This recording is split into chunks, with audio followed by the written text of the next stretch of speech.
All right. Hi, everyone. My name is Daniel Valdez. I'm a project manager with Celeritas Digital, and we are an animal health technology company. And so we build tools for veterinary clinics, for animal health sales companies. My friend Chandler is here, fading in the background. Today, we have a very special guest, Christie Cornelius, who is going to be speaking about creating an innovation factory within your veterinary practice. Christie and I have very recently met, but she is one of the best people to talk about innovation. She is, if I want to do a brief introduction, I'm never the best at these. I think she can introduce herself better than I ever could, but just to give a little bit of a sneak peek into what to expect. She's a veterinarian who wears many hats. A proud Texas A&M graduate with her DVM and a fresh MBA from Rice University. She's not your typical vet. She's a passionate entrepreneur as well and founded multiple successful ventures, including 2 pet hospice companies and an innovative pet cremation software company. And she established a nonprofit organization to ensure low-income families can access end-of-life pet care too. Very important. She's a recent elect, as of May, I believe, to the board of directors of the Independent Veterinary Practice Association. And she's making waves in the industry with her approach to technology and client care. Known for her expertise in leveraging AI to enhance client communications and improve practice management. Today, we're going to look at how modern practices can better serve their communities. So thank you very much, Dr. Cornelius, for agreeing to do this. I can't wait to get into this with you. Yeah, thank you so much, Daniel. And thank you to Celeritas for inviting me to be here. And so I'll just, we'll start in and I'll get into a little bit more about myself and a little bit about the innovations. And so we'll go through that in the slides as well. So in today's fast-paced veterinary industry, the concepts of creativity and innovation are essential for staying ahead. Creativity is the process of generating novel and useful ideas, those that bring fresh approaches to familiar challenges. For veterinarians, creativity might mean designing a new patient intake process, improving client communication, or reimagining treatment plans that cater to unique patient needs. Creativity itself is about meaningful differentiation. Ideas must be new, appropriate to the problem, and offer genuine value to stakeholders. Innovation, on the other hand, is the practical implementation of these creative ideas within an organization. While creativity sparks ideas, innovation translates them into real-world solutions that improve services, streamline operations, and enhance client and patient experiences. For instance, integrating telemedicine, launching wellness programs, or using digital record keeping are ways veterinarians can turn creative ideas into valuable innovations within their practices.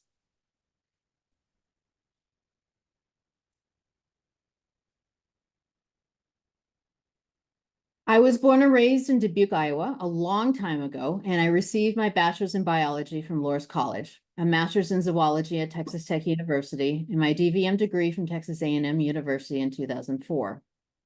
After vet school, I moved to Houston, and after 7 years in GP and emergency practice, I started my first company, a mobile pet hospice service in 2012, followed by several more types of companies in the veterinary space. After selling my first pet hospice practice and pet aftercare service in 2021, I decided to go back to school full-time to get an executive MBA degree at Rice University, graduating in May of this year. While there, I became involved with the Innovation Lab on campus, where I developed ideas for multi-sided digital marketplaces in the veterinary industry. I am currently working part-time as a veterinarian in another pet hospice company called Fair Winds that I created in 2022 while attending Rice University. And I just launched my new project, Chief VetX, designed to help veterinarians effectively lead themselves as mini CEOs of their companies in order to create a greater impact within the industry. My interests outside of my career include reading everything in sight, riding my electric scooter, playing virtual reality games, and taking my dogs in golf cart rides to the beach. Today, we will be discussing creativity and innovation, cultivating the right culture for innovation to take place in, innovation tools you can use in your veterinary practices, challenges to innovation, and if time allows, I'll briefly share a few examples of larger scale innovation in the veterinary industry.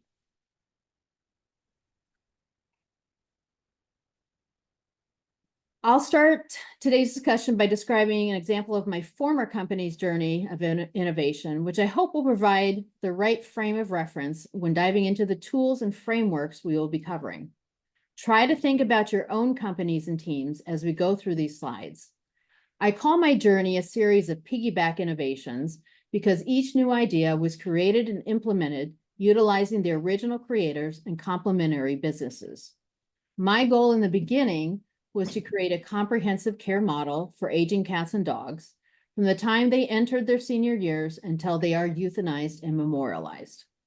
In 2012, I launched my first company, originally called Last Wishes, which provided in-home euthanasia services to my community. I started by performing services in addition to my full-time job as a clinical associate in private practice. In 2015, I created a nonprofit organization in order to help low-income families afford compassionate end-of-life care for their ailing pets. In 2016, I opened up the first pet hospice facility in the state of Texas, incorporating an LVT-driven mobile pet hospice service. In 2017, my team and I opened the first pet aquamation service, which is a water-based cremation service for a private veterinary practice in the state of Texas. And in 2018, my senior leadership team and I began implementing operational efficiencies to reduce overhead and to prepare for a rebrand. We rebranded into Senior Paws.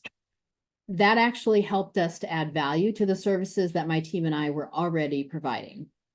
In 2019, a colleague and I founded a pet cremation software company and helped create an electronic pet tracking system originally for use in my aquamation service, but it ended up being useful for many others in their operational facilities and their needs as well. In 2020, amidst the COVID pandemic, my team and I innovated service models using telehealth in order to increase access to veterinary care and advice. In 2021, facing growing technological and other organizational needs, I decided to merge the company's innovations with Blue Pearl so those ideas could be scaled to help more people and more pets, and my team could be involved in creating a national pet hospice model for pet hospice. Here are some of the photos of both the water-based cremation facility on your left, and then a few pictures of some of the comfort rooms that I designed within both pet hospice companies that I started. Let's jump into our main content by highlighting the need for innovation in the veterinary industry. The veterinary industry is evolving before our very eyes. As we witnessed rapid technology advancements, shifting client expectations, and increased competition as we see a flood of private equity funds into the profession. Whoops, sorry. Back up here.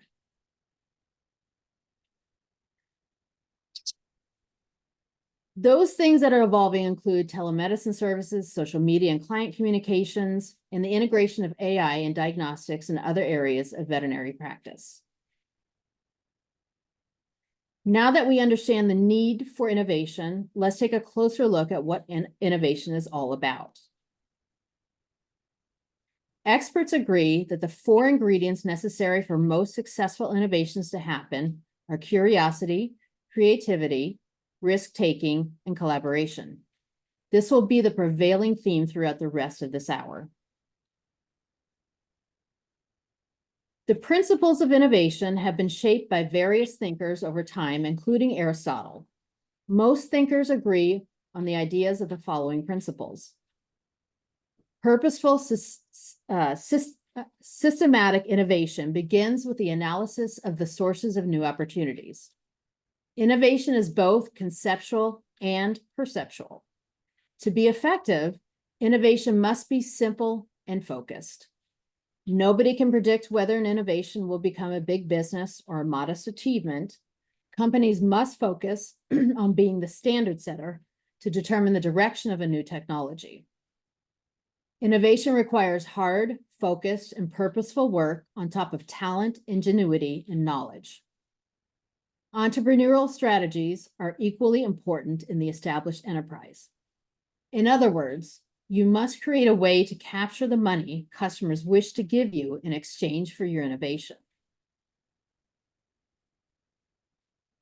The concepts of sustaining and disruptive innovation were introduced by Harvard Business School professor and researcher Clayton Christensen in his book, The Innovator's Dilemma. They describe two fundamentally different ways that innovation impacts markets and industries. The first is sustaining innovation, which is improvements made to existing products, services, or products that target current customers and align with the existing value of the business. The purpose is to enhance performance, increase efficiency, or add incremental value to a product or service. The goal is to meet the needs of high-end or mainstream customers in established markets. For example, if we talk about the iPhone and the numerous iterations and models that have come out over the years. The impact is that it helps companies compete and stay relevant in existing markets, but does not usually create new markets or customer bases. The second type is disruptive innovation. Disruptive innovations are innovations that create new markets or significantly reshape existing ones by offering a simpler, more affordable, or more accessible alternative to existing solutions. The purpose of disruptive innovation is to challenge established market leaders by targeting overlooked or underserved customer segments, often with a focus on affordability or convenience.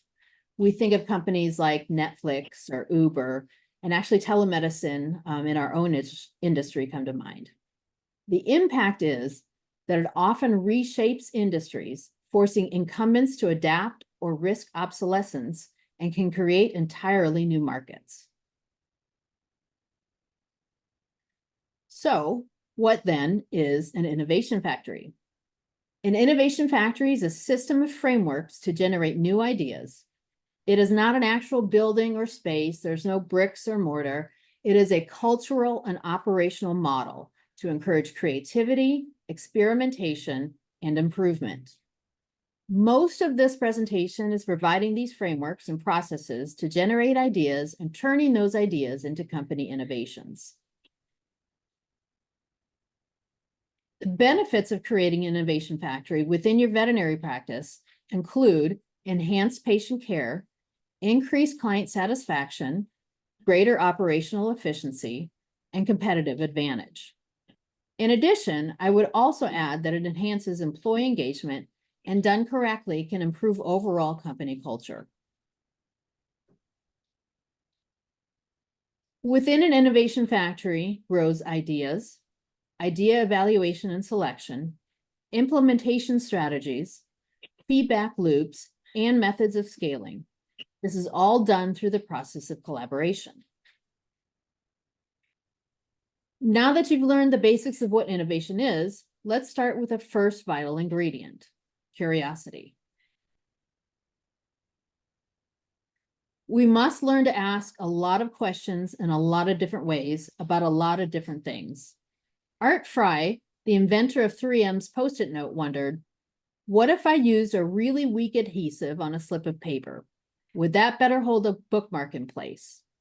While scientist Grace Hopper once asked, how can more people use computers? Then went on to invent COBOL, the world's first universal computer language. And finally, Jack Dorsey, the founder of Square, pondered, why can't every small business take credit card payments? And then the rest is history.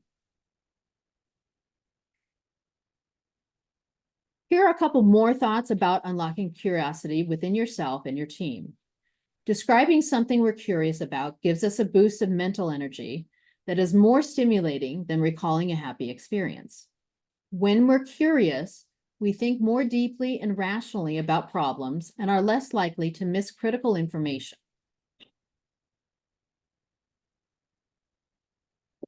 In order to increase the chances that the things you experience or witness in life turn into opportunities, train yourself to notice surprises, hacks, passions, and inconsistencies in life and in work.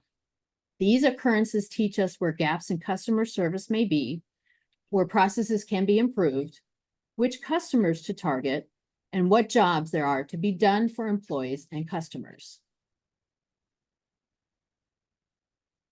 Building habits can be challenging, but a little discipline could lead you to your next best idea.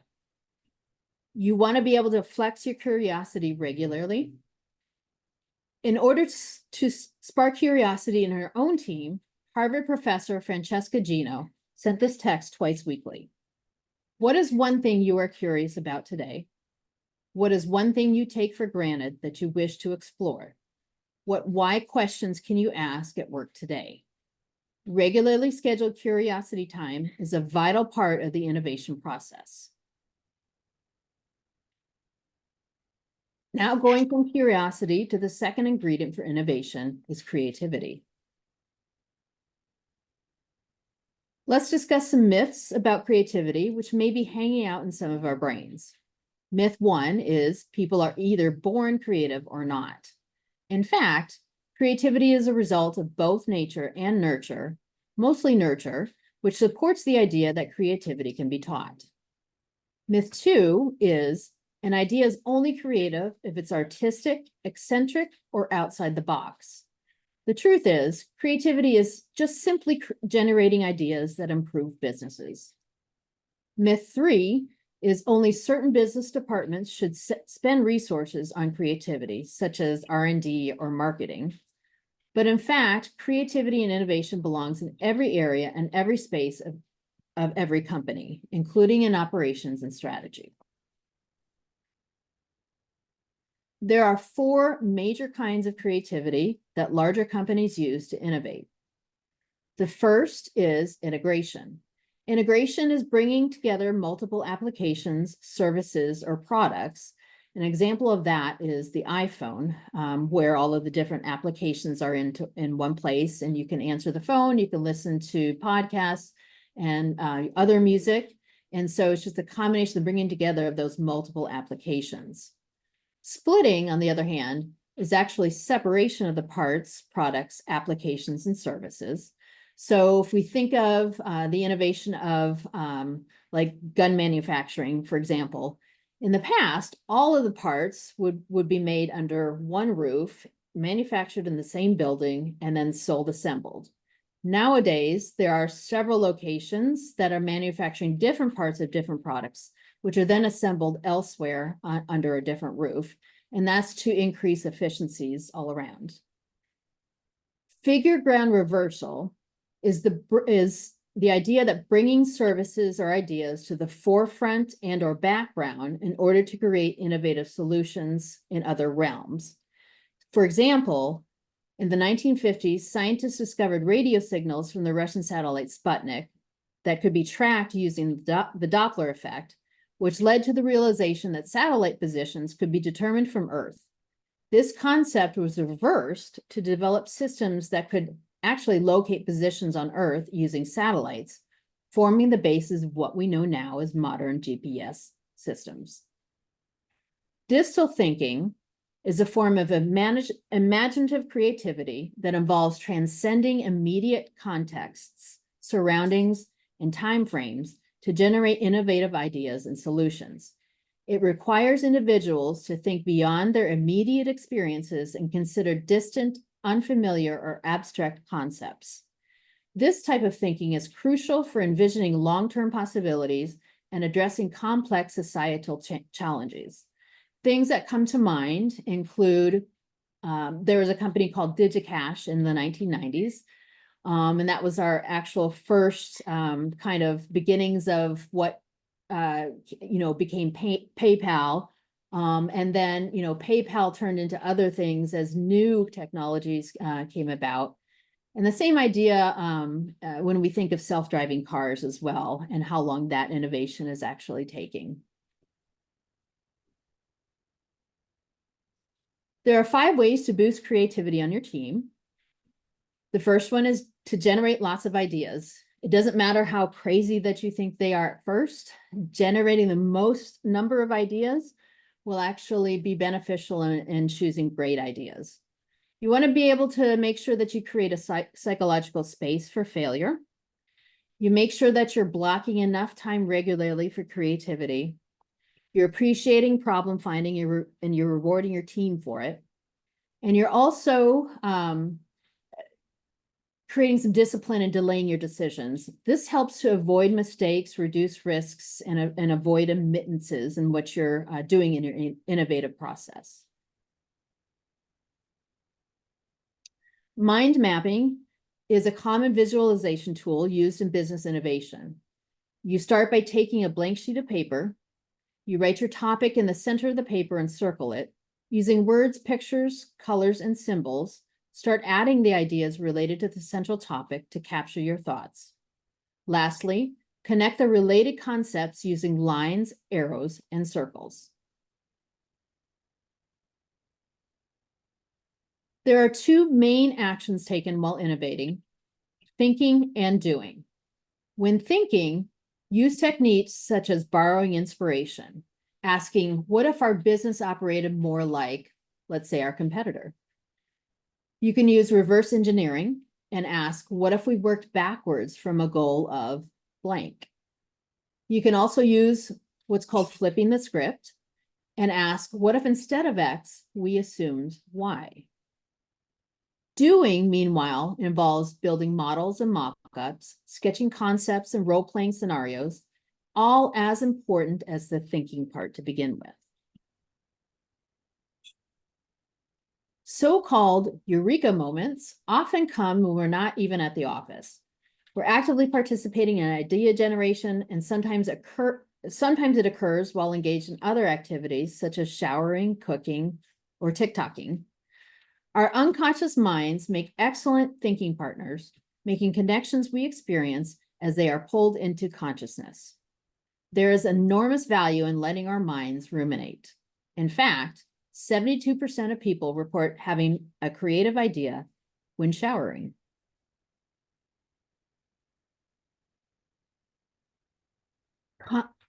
Constraint sounds like it doesn't belong in the realm of creativity and innovation. However, constraints are necessary to enhance focus and forces us to improvise when presented with a problem that needs solving. Developing what's called a minimal viable product, an MVP, which is the most simple form of your idea that can be monetized in some way, allows us to go out and test our ideas early so we can determine what ideas are worth spending company resources developing. A well-known example of minimal viable product is Airbnb. It began in 2008 when its founders rented out air mattresses in their apartments to test the idea of short-term lodging. They created a simple website to connect travelers with hosts, validating the concept before expanding into a global platform for renting homes and apartments. The constraint in this example, it was the lack of short-term rental regulations and the hospitality industry's resistance to the new model. Companies who have constraints such as time, money, materials, and scope helps them be more efficient in conceptualizing sustainable solutions. In the beginning, it's best to keep your mind wide open, being curious, thinking broadly, and coming up with lots of connections and possibilities, even if it doesn't all seem to make sense. Eventually, however, you'll need to identify the diamonds, which are the best ideas. So how do you determine if your idea is a winner? Innovation expert Hitendra Patel recommends an idea meet 4 criteria before considered a winner. 1, is it based on trends? Companies should only be engaged in creative thinking involving the future state. Focusing on current or past trends will not help you move forward. Is there a human who actually needs it? Will they be willing to depart with some of the lunch money for it? Number 3, Is there a way to capture streams of revenue that will result in profit? This requires a great business model. And number 4, can you fight off the competition that will follow? Do you have some sort of secret sauce? Do you hold a patent? Can you lock in exclusive suppliers? How can you start building a moat around you? Let's shift our attention now to the concept of learning how to take smart risks when innovating. Regularly consider the cost of doing nothing. If you do not act on a great idea, will someone else beat you to it? When assessing risk, make sure to habitually scan for opportunities your work group may be missing. Be aware of changes in technology, materials, processes, culture, and the work environment itself. Scan for complacency in your competitors, surveying where there may be gaps in serving customers' needs. Quiet the inner critic. The willingness to risk and explore is what separates great creators and innovators from the rest. According to organizational psychologist Adam Grant, there are 2 kinds of doubt: idea doubt and self-doubt. Grant says self-doubt leads you to freeze, but idea doubt is energizing. It motivates you to test, to experiment, and to refine. Instead of focusing on your ability to know how, focus on the what and the why of creation and innovation. Start small. When it comes to risk, Harvard Business School professor Amy Edmondson advises you and your work group to take frequent small forays into action. Rather than placing one big bet, you'll get more value out of multiple experiments. You'll learn faster when you can quickly test and modify your creative ideas. And if you wait for the perfect gap in your schedule to try something new, you'll have waited too long. You want to make sure that you carve out time for small experiments now. The truth is, innovation happens while other work is going on.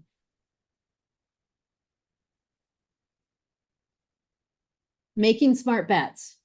Smart risks are experiments where the likelihood of gain is higher than the probability of loss. You raise your risks IQ by defining your goal, consider the resources you have available, and identify what outcomes will bring the most value. What if your ideas are outside the norm of the company that you're in? You want to be able to create a strong case. You'll need it to persuade those in charge. Try modifying your idea so it fits well into how your company tolerates risk. Test your idea quietly. Do not take any risk that compromises laws, safety, or other companies' brand promise. Taking smart risks. To innovate, you have to take the right risks at the right time. Make your risks as smart as possible by following these steps. Number 1, define your goal. How will your idea help your work group and your company now and in the future? 2, list what resources you might need, such as time, money, and support from others, in order to test your idea. Based on this list, is your plan feasible? 3, identify valuable outcomes. What can be learned or gained from taking this risk, even if you don't achieve your intended goal? What questions will have been answered? Valuable outcomes can help sway decision makers to give you the resources you need to pursue your idea. Have a game plan for setbacks. Part of smart risk taking is an equally smart recovery when things don't go as anticipated. Innovation requires resilience. Don't give up when an idea doesn't pan out as you'd hoped. Instead, adapt, improvise, and try again. 3 steps for smart recovery are: 1, own your part of the problem. 2, debrief on what didn't work and what did. And 3, try again. Let's keep moving forward and finish up by discussing the concept of innovation. Peter Drucker was a 20th century influential Austrian-American management theorist, often referred to as the father of modern management. Peter devised his principles of innovation for his book, Innovation and Entrepreneurship. He states, number one, purposeful, systematic innovation begins with the analysis of the sources of new opportunities. 2, innovation is both conceptual and perceptual. To be effective, innovation has to be simple and focused. Nobody can predict whether an innovation will become a big business or a modest achievement. Companies must stay focused on being the standard setter instead. Innovation requires hard, focused, and purposeful work beyond talent, ingenuity, and knowledge. And entrepreneurial strategies are equally as important as idea innovation in the established enterprise. So the concept of knowledge brokering, the best innovators have systematized the generation and testing of new ideas that can be replicated practically anywhere. Innovation has everything to do with organization and attitude, and very little to do with nurturing solitary genius. Knowledge brokering is a strategy of innovation used by companies who serve as intermediaries between otherwise disconnected pools of ideas. The knowledge brokering cycle involves several key activities aimed at facilitating the exchange and application of knowledge between producers and users. These activities include capturing good ideas, keeping those ideas alive, imagining new uses for old ideas, and putting promising concepts to the test.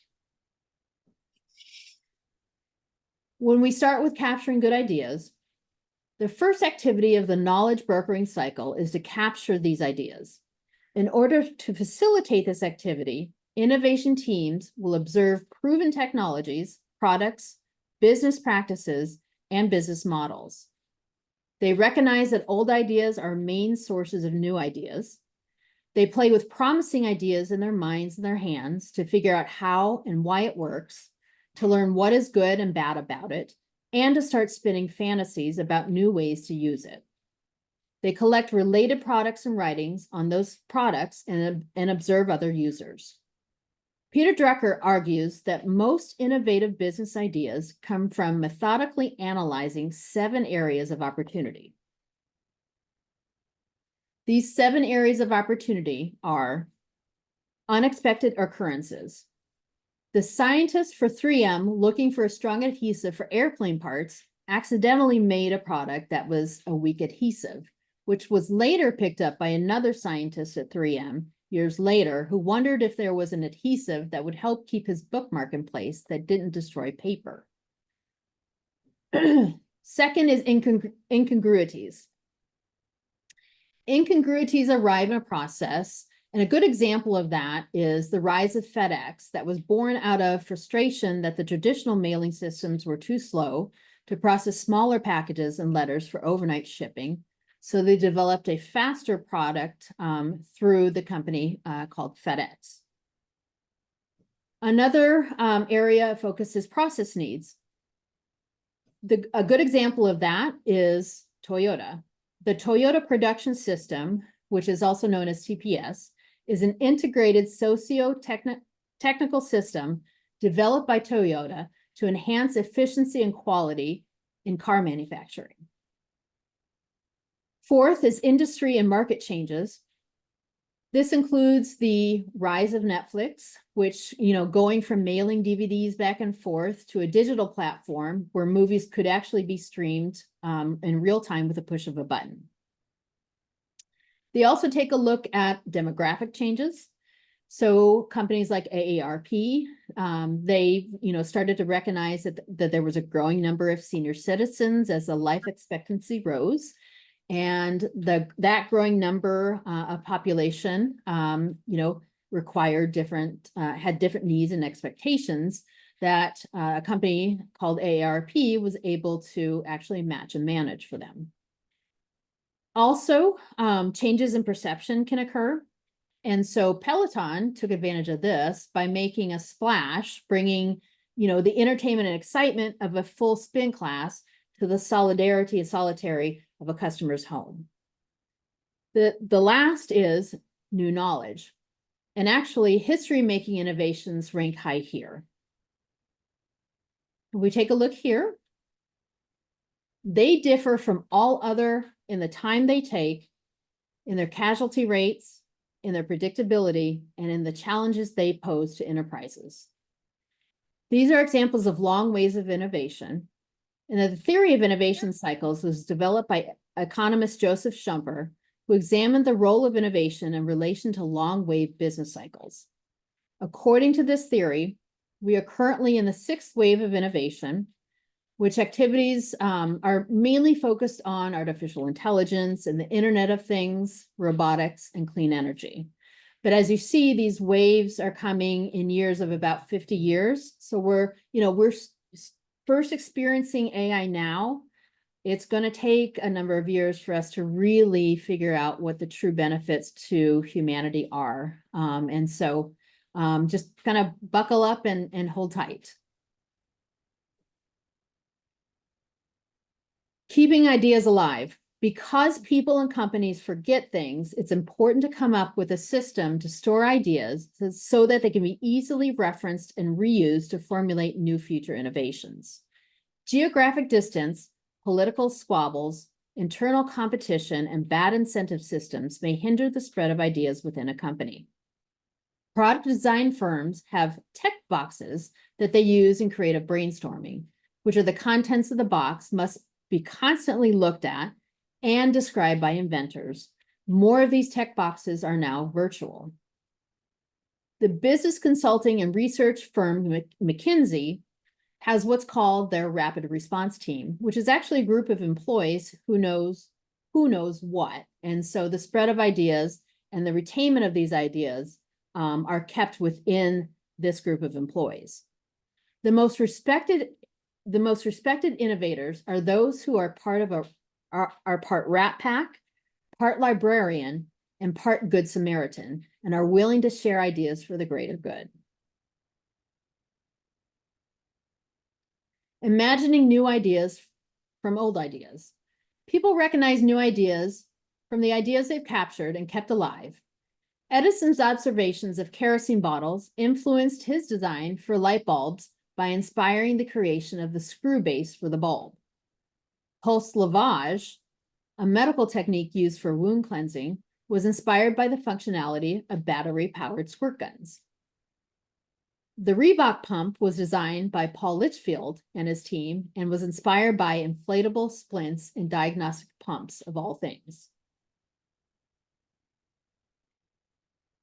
Good ideas must be turned into something quickly that can be tested and, if successful, integrated into the rest of what a company makes, does, and sells. Pilot programs are the main thing knowledge brokers actually do in businesses. They treat ideas as an inexpensive and easily replace playthings that they are meant to break. Brokers benefit from failures, and this includes, Edison had an idea of the telegraph. He developed a cable putty because they were going to put the cables underwater, but the cable putty wasn't strong enough for those systems, but they ended up using that substance in their development of modern telephones. And so that actually helped facilitate the speaker function of telephones instead of what its original intended use was to actually line the cables under the ocean.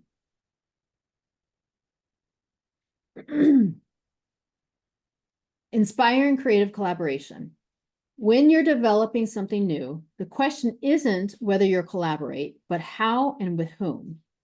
Innovation is like assembling a mosaic. To achieve the full picture, many people need to contribute their skills and expertise. For example, the development of penicillin. Without collaboration, Alexander Fleming had a research insight about mold. With collaboration, he had a drug that has saved millions of lives. When you're choosing your ideal collaborators, keep in mind that ideal collaborators are those who can grasp what's most important, including odd but significant pieces of information. There are those who motivate and bring people together, and there are those who test and troubleshoot.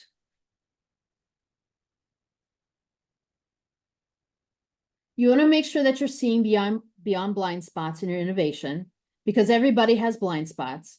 But when you actually collaborate only with people who have similar backgrounds and life experiences, you're likely to magnify those blind spots, not eliminate them.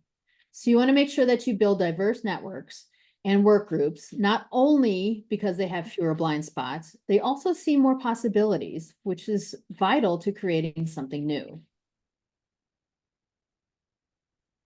Collaborating while uncomfortable. Don't equate smooth sailing with great innovation. In fact, your work will likely be better with a little friction and some uneasy moments. Researchers have studied the effect of adding an outsider to a group of friends working together to solve problems. The groups didn't like having an outsider join them. It made them actually less comfortable, and afterward, they reported less confidence in their final solution. However, groups with an outsider were twice as successful at solving a problem than groups consisting of only friends. When you are collaborating while uncomfortable, be aware of common fears that can trigger strong emotions. In the creative process, people are afraid of being judged, taking the first step, dealing with uncertainty, and losing control of an idea. Remind yourself and others that some friction doesn't mean the process is failing. There are some barriers to innovation that are common, and we'll go through those. The first one is resistance to change. To overcome this, you want to involve your team in decision-making, and you want to explain the why behind changes to garner support. The second is resource constraints. Manage this by starting small. Even limited investments can yield significant returns. In addition, seek partnerships or grants that support innovation. Third is the fear of failure. I think we all are familiar with this feeling. You can overcome this barrier in your teams by cultivating a growth mindset and sharing stories of past failures that actually led to future successes. And of course, the lack of time. To overcome the perceived lack of time, you want to make sure that you allocate dedicated time for innovation and activities that consider integrating innovation tasks into your regular workflows. Am I doing on time here? Okay. Am I okay on time? Yeah, it's looking Okay, fine. we'll go through this. Good. Okay, so real world innovations. There's just a few that we'll go through. So the first is telehealth. Telehealth was initially propelled by advances in digital technology and the need for contactless solutions during the pandemic. Since that time, telehealth has become a more mainstream approach to providing care. Telehealth has provided access to care, enhanced patient monitoring and management, and has made triage and emergency management more efficient. In addition, telehealth is a cost-effective option of care delivery. It enhances client communication and education, and it provides data-driven insights and remote diagnostics, and has been utilized to improve the work-life balance for veterinarians. The second is remote monitoring. Remote monitoring leverages technology to track pets' health metrics and behaviors continuously. The innovation uses wearable devices that track data points. Remote monitoring devices provides a way to detect symptoms of disease early on. It gives behavioral and lifestyle insights. It helps track post-surgical and post-treatment care. It improves client engagement and education.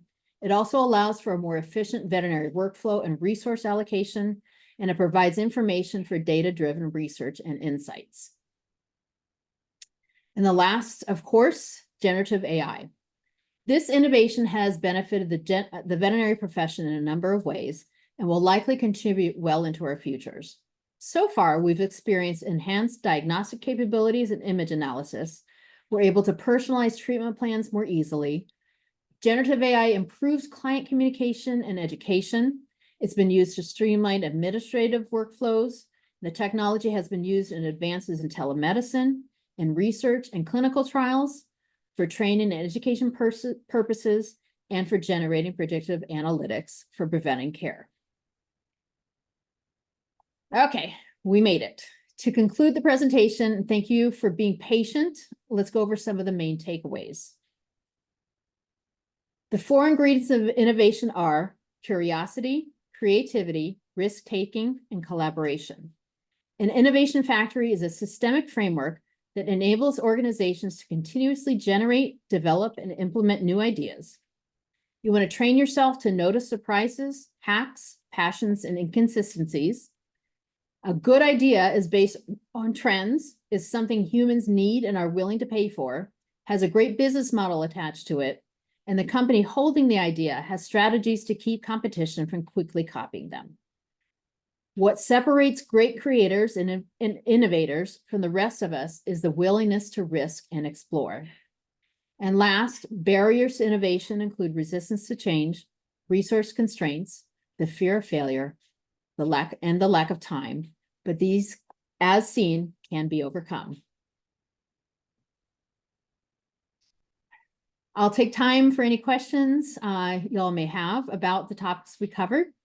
I've listed contact information here and places where I hang out often. Feel free to contact me for more information for one-on-one consulting services and upcoming educational programs designed to help you stand out amongst your competitors when it comes to learning the innovation game. Have a great rest of your week, and thank you so much for joining me. And thanks again, Celeritas, for inviting me to be here.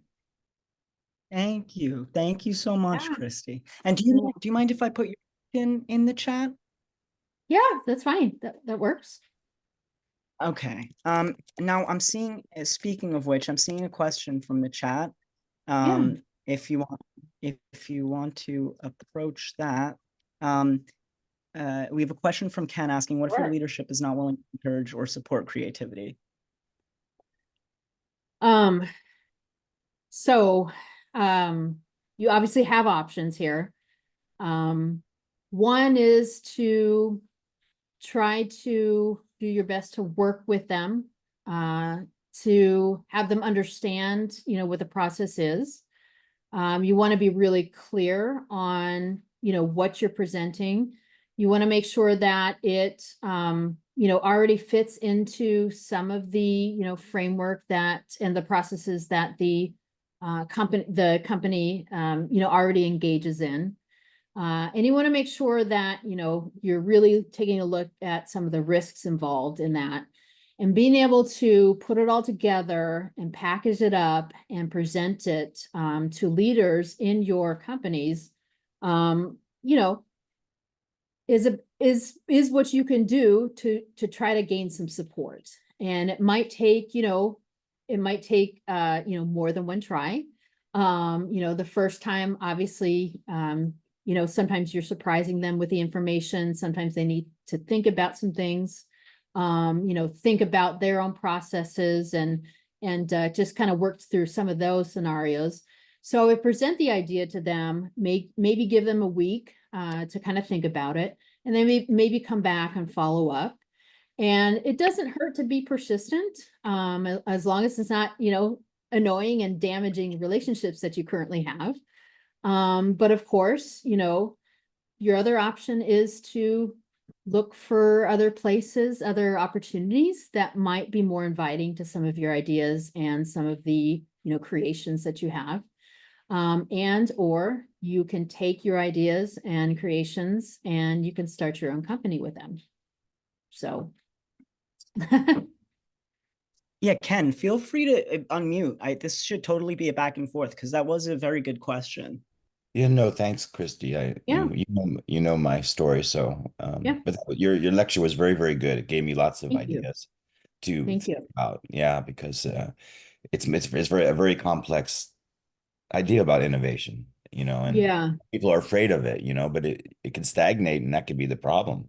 So Yeah, it's such an abstract idea, you know, it's not like finance or, you know, parts of marketing or, you know, operations, you know, there's a lot of abstractness to it, which makes it a little bit more difficult to talk about. You know, people are afraid of sharing their ideas, afraid of, you know, just failing in general. And so, you know, it's another reason that, you know, stuff like this is difficult. Thank you. Mhm. Yeah, I really appreciate it. I think that was a great presentation. Thank you. Even though I just email you for like the presentation, I was taking screenshots along the way and Yeah, taking my yeah, own notes. I know of that we'll course. have a summary for everyone to send out, Yeah. and we're gonna post this everywhere. We're posting it on our socials, including YouTube. And I hope this reaches the right people. But Christie, thank you so much for Yeah, sharing it was a today. pleasure. Thank you guys so much for inviting me in.